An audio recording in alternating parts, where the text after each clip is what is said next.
Assalamualaikum warahmatullahi wabarakatuh. Selamat pagi, Bu Dina selaku tutor praktikum kewirausahaan produk pangan. Selamat pagi, teman-teman mahasiswa sekalian. Perkenalkan, nama saya Indah Septarina dengan NIM 0521496117. Pada kesempatan kali ini, saya akan mempresentasikan proposal kelayakan usaha produk pangan susu kedelai soy break.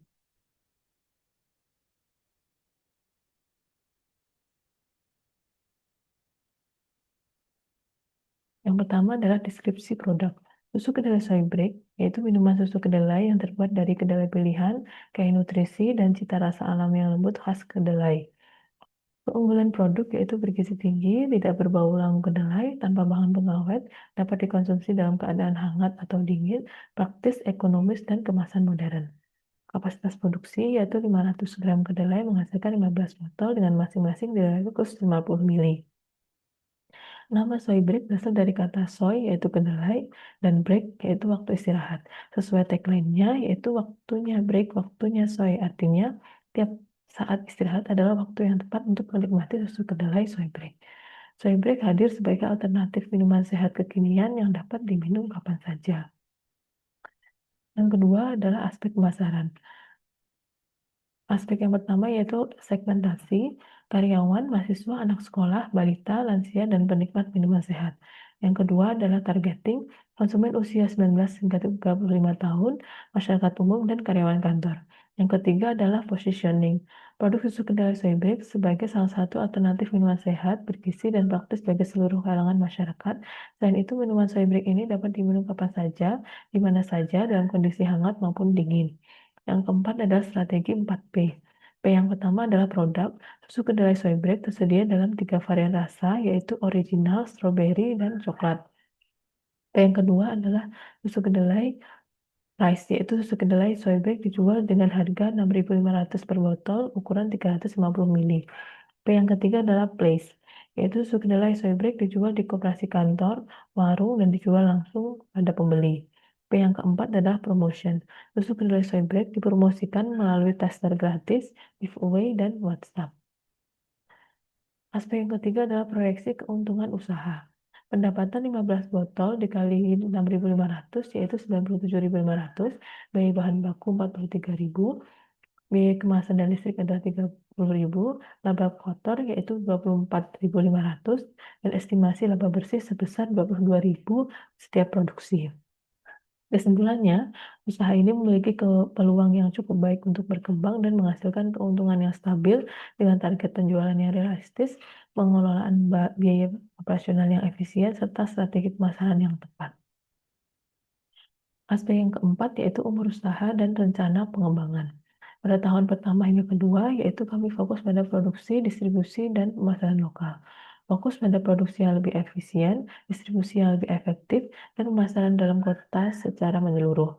Tahun ketiga, kami fokus pada ekspansi pemasaran dan kerjasama bisnis, mengembangkan pemasaran keluar kota, dan mulai membangun kerjasama bisnis dengan influencer dan vendor catering dalam dan luar kota. Tahun keempat hingga kelima yaitu inovasi produk dan upgrade peralatan otomatis. Membuat inovasi produk pangan lainnya yang berbahan dasar kedelai dan pengadaan peralatan yang lebih canggih.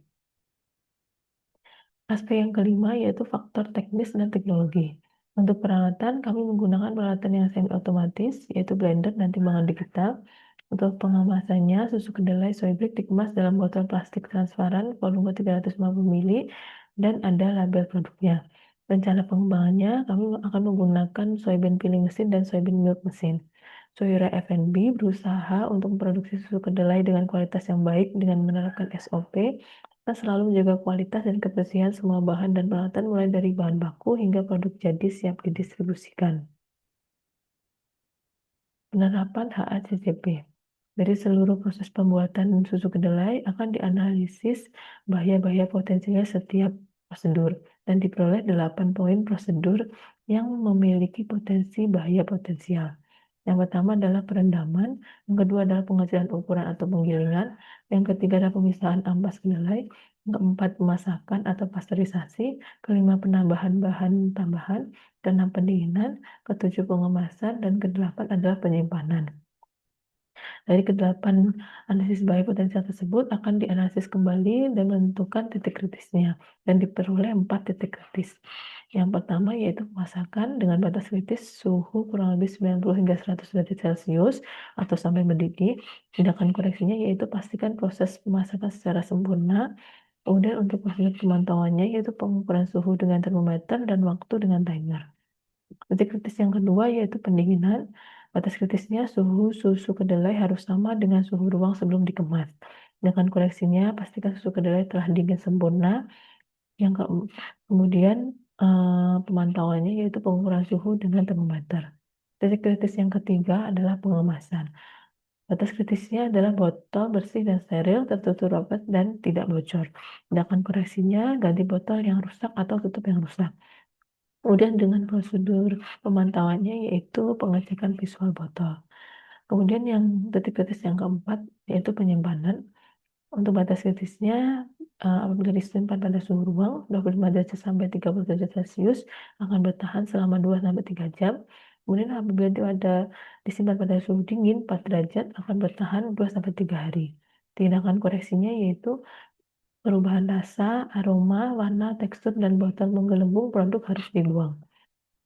Dan untuk pemantauannya yaitu terapkan sistem FIFO atau first in first out. Aspek yang keenam yaitu lingkungan pasar potensial. Usaha susu kedelai soybreak ini dapat berkembang dengan potensi-potensi sebagai berikut.